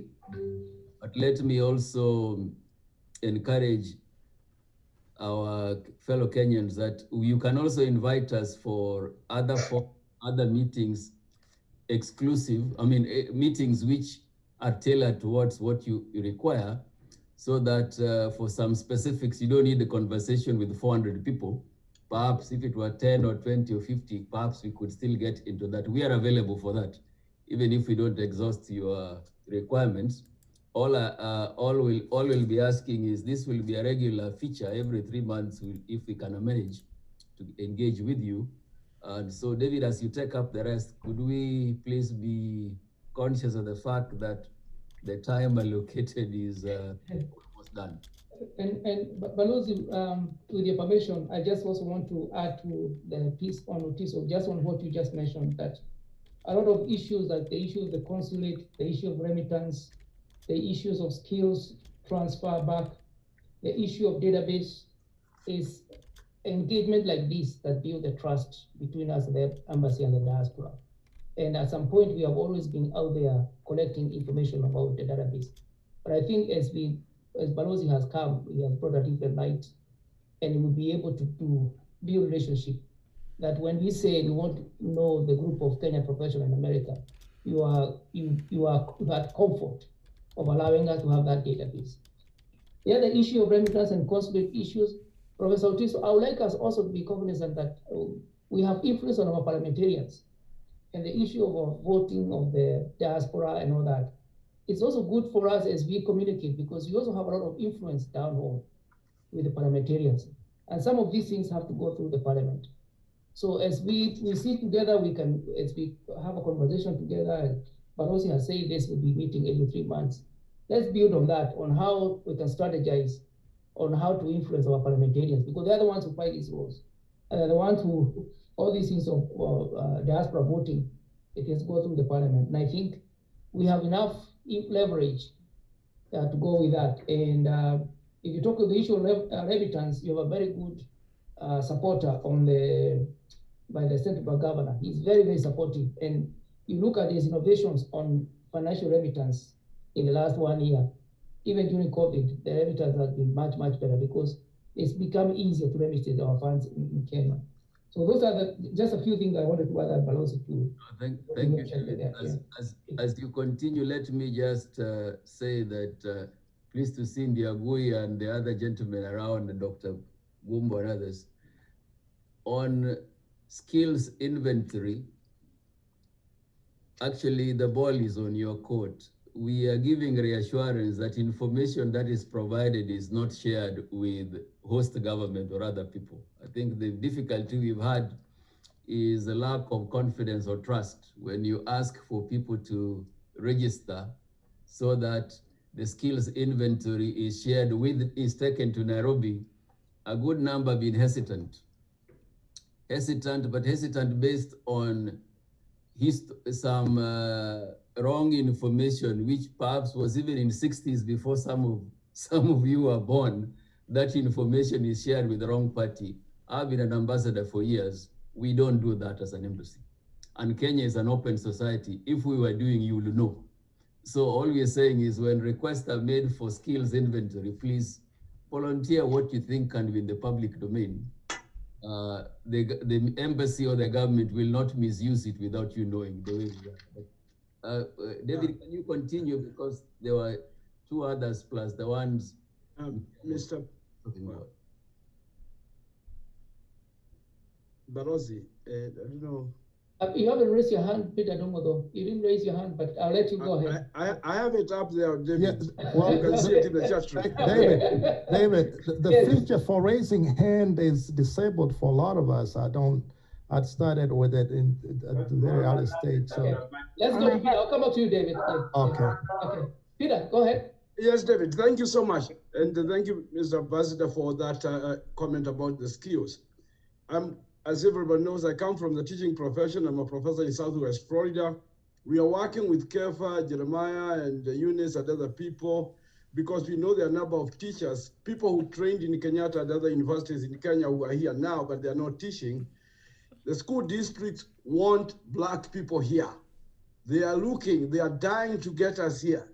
So we're working on programs to have the teachers here because we have them. And they really love Kenyan teachers because I think they think we are the best teachers in the world. So I'm going to like to put my email here. If you are a teacher or you trained and you are not working as a teacher and you want to come to Southwest Florida, you are most welcome. These are the skills the ambassador is talking about. Bring your skills if you want to continue teaching. If you don't want, that's okay. But that's what we are doing with One Voice, Mr. Ambassador. We are supporting, we respect the skills, and people respect our skills. And I'm going to put my email here. If you're interested or you know somebody, join us. We are working as a team to support the embassy and everybody else. Thank you. Thank you. Very good. David? Would that be me? Yes. Oh, gosh, thank you. Thank you so much. Thanks for the opportunity. And Balozi, once again, Your Excellency, it's good to see you and the rest of our diaspora team on the call. I'm so honored to be a part of this. First of all, I just want to extend to all of you guys, since this is one of those rare opportunities, an invitation to you, Balozi, if you can, to come to our diaspora conference that is scheduled to be in Seattle, Washington in August 2021. We missed last year, but because of COVID, the invitation is in the mail. I just want to put it out there so you can expect it. And also for all of you that are on the call, if you can make it, please come. It's under the auspices of the Association of Kenyan Diaspora Organizations, which I'm the chair. So I just wanted to put that out there. You guys can mark your calendar accordingly. Thank you, David. No, really quickly, just a second. Okay. Balozi, you know, the first time we met actually was at the free trade agreement talks in Washington. I don't know if you recall me, but we had a brief talk. And I think what you said in this call actually at the beginning was that there had been a lot of progress made in that arena from the talk standpoint, especially during the Trump administration. What really got to me, not in a bad way, but I just want to point out is that you're at what you could call phase 3. And also, you also mentioned that, you know, we in the diaspora, especially those of us in business or professionals, would be ones that would, you know, be helping implement whatever talks come out of it. But I think what's missing in this equation is that, you know, we've really been pushing, and I think I shared this message to you directly, and also the Ambassador Weru and even the minister herself, the cabinet secretary, and trying to push to get us in the diaspora, you know, to be a part of these discussions. But that's an angle that I don't see much of. I'm encouraged that you say that there would be probably another call with them directly, because those of us that are really keen on this have interacted with the State Department, for example, the people that were driving the process. They actually wanted, you know, an invitation, but we cannot invite ourselves to those talks. We have to be seconded to those talks. We have to be invited. and we put ourselves out there for you guys to, put us in front of them. So, and the role I think we would play as a diaspora is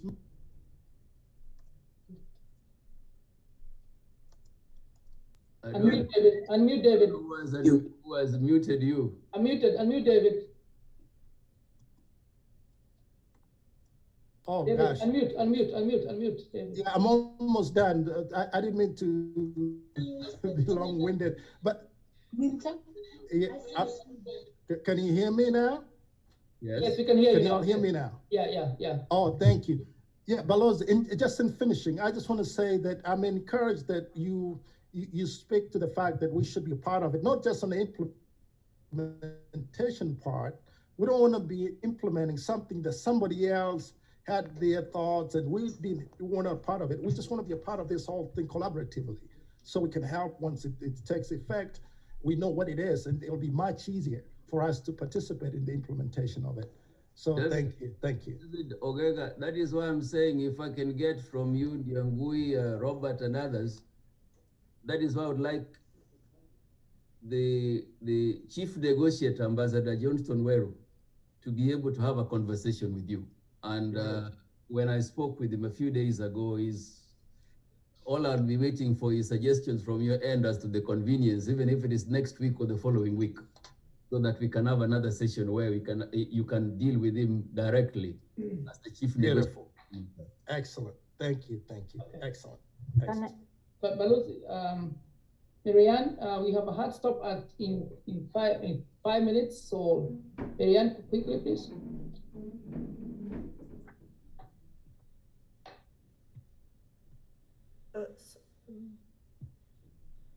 Marianne, are you there? There's also Ann Karaoke who wishes to ask a question. She's on the call. Can I say something before? Okay, go say then Ann Karaoke can say. And hold on, you get to, after Marianne, you can talk. Habari zenu, by the way. Asante Balozi, mimi natoka Mombasa, naitwa Mariam. Kwa jina lingine hapa watu wananijua kwa jina la Mamchi, the famous one, and tuko na group yetu inaitwa Women of DMV. It's a non-profit organization. Mnanisikia, sio? Yeah. Okay. Yeah. So tuko na Women of DMV, that means DC, Maryland, and Virginia. It's all Kenyans. We started it as a WhatsApp group. And the thing which we normally do there, we help orphans, we help women who go through domestic violence, we go, yani mambo mingi sana. Tunasaidia watoto nyumbani sana Kenya. Hata niko na organization tumeiweka hapo, it's www.dmvwomen.org. So swali langu Balozi ni kwamba mi bwanangu anafanya kazi na United Airlines. So all the time I go back home and I carry some books with me sometimes some clothes, nikifika airport tunasumbuliwa sana, tunaambiwa tulipie ushuru, and those are like, I get library books for free.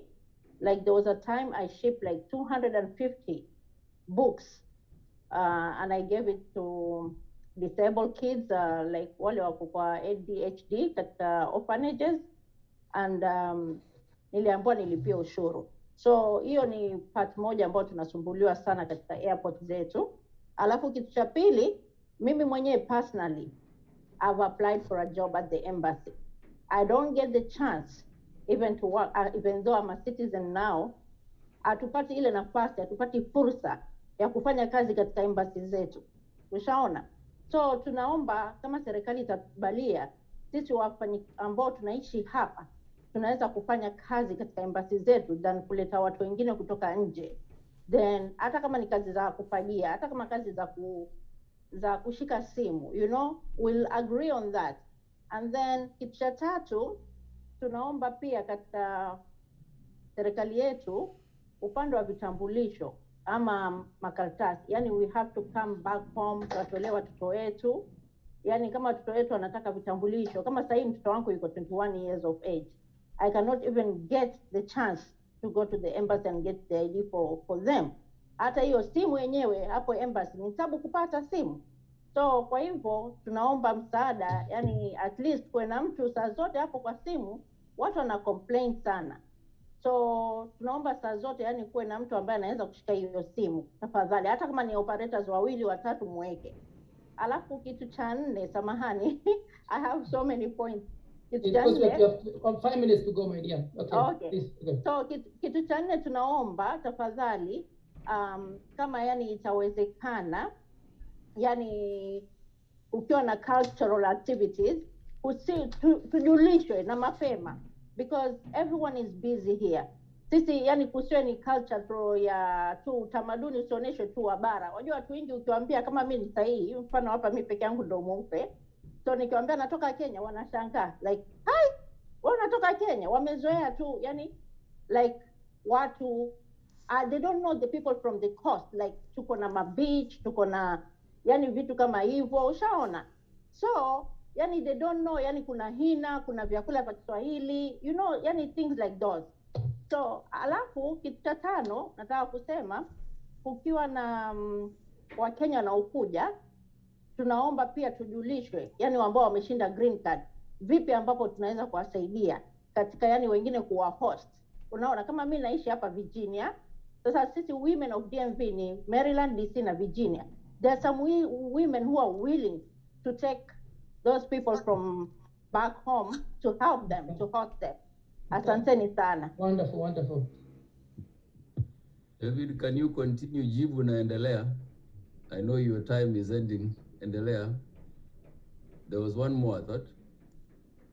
The phone, yeah. 817. The New York number. Go ahead. Potea mimi niongee basi. Niongee. Let's wait for them to call. They have been waiting for a long time. Where you go? Who is calling from 817-657-4899? It's Rose. Okay, Rose, go ahead and talk, please. Oh, okay.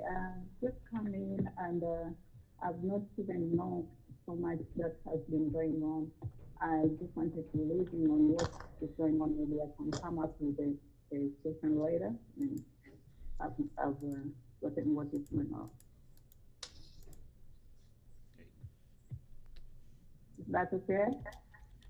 Hello? We can barely hear you. Can you repeat, please, what you said? Can you hear me now? Yes, now we can hear you. Yeah, I said I've just come in, and I'm not I wasn't in early enough to catch up with what is going on. I'm in Texas, and maybe I can come in later to. Okay, all right. All right, give it to Thank you very much. We get someone else before we add Balozi. I think we are running out of time. I think. David, this is Barasa. Just one last thing, please. Don't mind, David. It's about the contact of Mr. Ndegwa. Could he please put it? We'll share him. He's on the website. Let's Balozi finish talking. Yeah, let's give us guys. Balozi. Yeah, just a minute, everybody. Balozi has to talk now. David, I thought you're going to reply to Mariam Jaradi from Virginia, since uko sio mbali sana na wewe. Yeah, I need that job at the embassy. I sent my application there. So if kama mtatuandika kazi ya reception, I'm ready to work for you guys. I have your name. I'll share if you go to Kenya website, okay? And there's email there, info@kenyaembassy.org. Okay. Send me the information you want me to answer your questions, okay? And I'll share with you whenever we have events, whenever we have jobs available. The jobs are there. The jobs are there. You haven't responded them. The jobs are there. I sent my application there. And I used to work with the government back home, so I know it. Na Kiswahili kitukuzwe jamani. Wasina pia nazungumza Kiswahili chao. For the sake of the others, we have to take your subject offline. So you send my information and I'll answer your questions. Okay? Hello, David. This is David. David, If I can jump in, my name is Maina Mutwa Frosico. Yeah, I know, man, you raised your hand long time ago. Yes, yes. Yes, yes. Mr. Yes, David. thank you so much. Your Excellency Balozi and Kenya Zan, thank you so much for this meeting today. My name is Dr. Maina Mutwa, Mexico City, and I'm part of the Kenyan community here. It would be a great honor, to have an audience with you, Your Excellency, in the near future, because we share similar concerns with the diaspora USA, but we also have very specific issues, that relate to us. So it would be an honor to have you talk to us as well here in Mexico. We can't hear you. Mexico City. Mexico City. Okay. I am based in Mexico City, and part of the. Yes. Mutonya, thank you very much. Yes. David could reply, we already have an arrangement for a similar meeting like this one with the Kenyans in Mexico. Yeah. Okay. Asante sana. Thank you so much, and karibu Mexico. David, I have a quick question for the Kenyan. Amayo, get question. Steve, can I ask real quick? David can. I think Tom Swahili wanasema kilicho na mwanzo hakikosi kuwa na mwisho. Yes. Fellow Kenyans. I have a sensitive question. Very sensitive question. Yes, asante sana kwa kunipatia nafasi. So I have a question for Steve, the one from Kenya Airways. Kindly make a clarification for us about watoto kupimwa COVID, because to my understanding, an infant below 2 years, any kid below 2 years atakani kupimwa as long as the adult akona yeye ametest negative. And this morning I talked to an agent from Usta, and I can clarify, akaniambia yes, mtoto below 2 years doesn't need to be done a COVID test. So kindly, Steve, I think Steve is somebody from Kenya Airways, clarify that for us. The other thing is very quick, Ms. Bwana Balozi. I applied for my ID in 2017, mpaka wa leo, uko Washington. I had to come all the way from Lowell, Boston, to Washington. Mpaka wa leo sijaipata. Since 2017. Okay. Thank you very much. Okay. What is Mbugwa on the ID one? Where are you now? Which is the nearest for you? Oh, I'm in Lowell. I'm in Boston. Lowell, Boston. So New York would be the nearest. Yes, but I had gone to Washington because I was supposed to renew my passport in 2017. Can you, David? How can you link him up with Ndegwa? But Ndegwa's contact is there. Can you link up with Ndegwa and leave a copy for us? Sure, sir. Tom, chat. Put a chat on your message. I'll follow up with you. On the chat side, then because here our embassy. Number two. Okay, thank you. Wanangamau, there's a response. They will be here. From Mr. Maigo. Maybe time doesn't allow. Hello. Nionge. I have a question for the ambassador. I think we have a hard stop on this. Wanangamau, where are you? I'm here, Balozi. I'm here. Can you respond to the question for the two-year-old and below? And David, unfortunately, will be forced to kusema kwaheri to you in a moment. All right. Basically, the research we have done is that it is actually a requirement, even if you're below 2 years. And the only clarification I can make is that these requirements are not specific to any airline. What we try to do is to just sort of enforce on behalf of the Ministry of Health in Kenya. So we don't have more specific airline requirements that are not consistent with what the Ministry of Health or CDC in the US it requires, unless like there is a conflict between the two.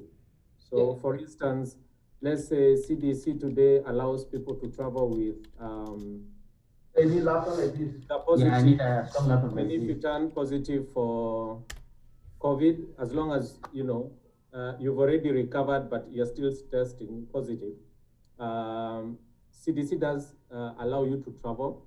However, our Ministry of Health in Kenya does not allow you to travel with any sort of positive result. So in such cases where we have such conflicts, what we do is that we will still follow the protocol for the Ministry of Health in Kenya. And to support KQ, these are within WHO guidelines. So if you're coming from US, you're coming from Kenya to US, you'll be required of the same as it stands now by CDC guidelines. What if you have a vaccine? You have already got your vaccine. Do you still require the PCR test? Yeah, you still require a PCR test, yes. Okay. Yeah. Can I add something over there at that point? For an hour with my hand raised. Can I say something? I know, I have a burning question for the ambassador. Hi. This is, hello?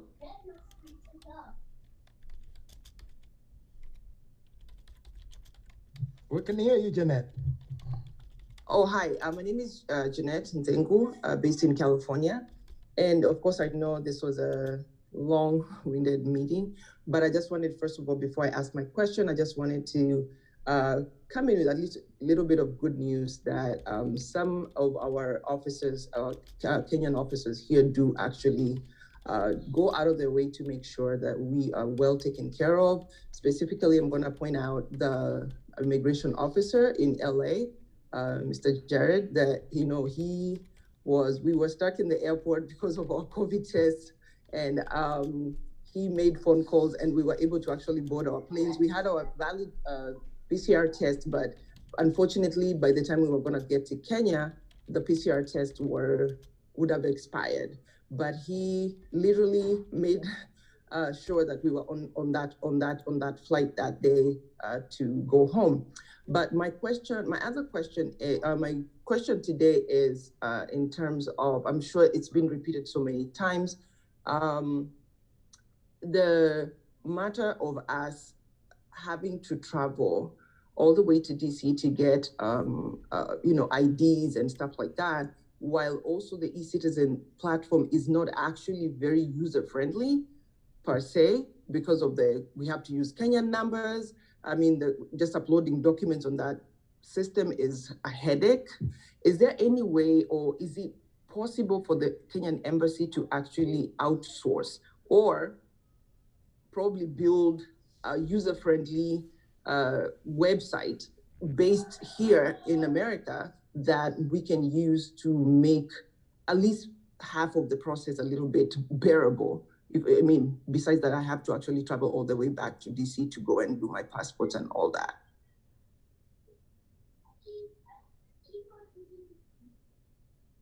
Those questions, I'm not sure when the night you joined us, but that's a very good question.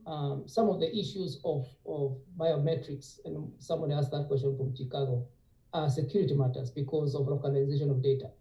Because when you scan these fingerprints, you are directly checking, balancing your data in Nairobi.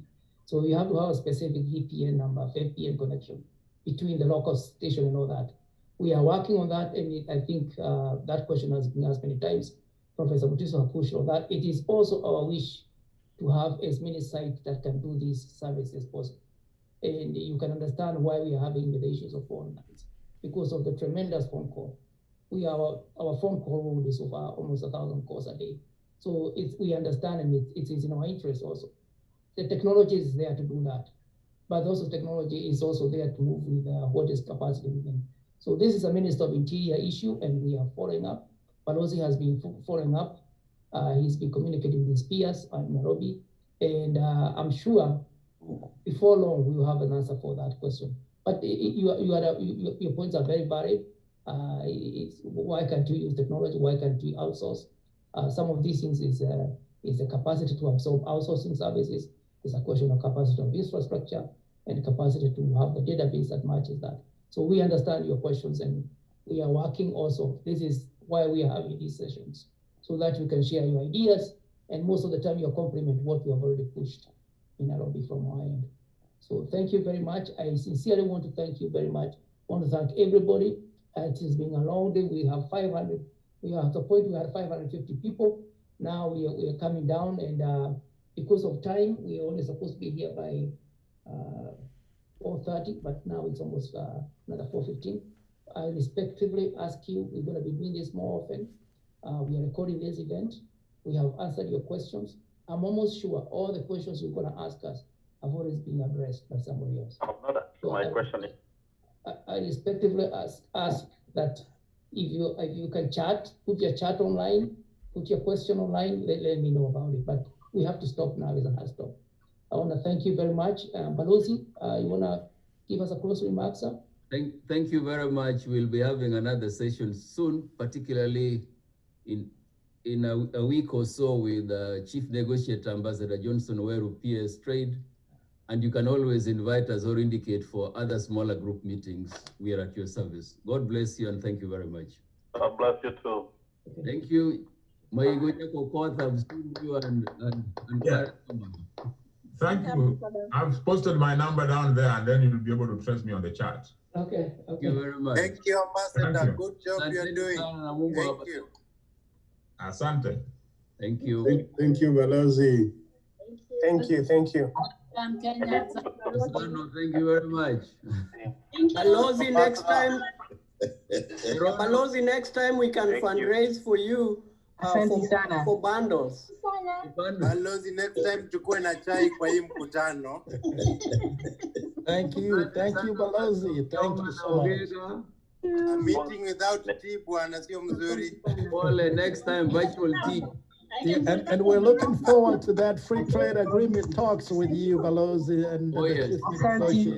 We're just waiting for Robert and Ogega to tell us when is the least convenient time in a week or so that we meet with PS Weru. Well, Rose, you're invited to Denver, the least. Kuja Denver, Barozi. Karibu Denver, Colorado. Yes. Mama, happy Women's Day on the 8th, and it will be my birthday. Happy Women's Day. Happy Women's Day. Happy birthday. Happy birthday. Especially for Wakina Mama. Address Wakina Mama take care, especially meeting Wakina Mama Balozi. Next time, how I can be able to talk to you. I have a document I want to send to you. Hata unajua law, kuna mambo mingi sana inaendelea, kuna mambo mob, hata unaona mabarua zina emails zinatumiwa, watu wanakufa. People need to get to community, associate yourselves with the community.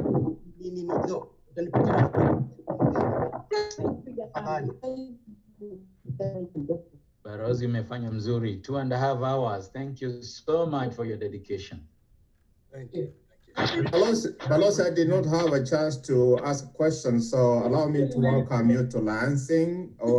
We have a AKL, Association of Kenyans in Lansing. If you can make time for us, we really appreciate it. Balozi ametoka. Oh, ametoka. Kama ametoka tayari, hakuna mtu ako pale. Hello? Nasikiliza. Basi, and somebody to let him know, I'll appreciate that. All right, bye-bye.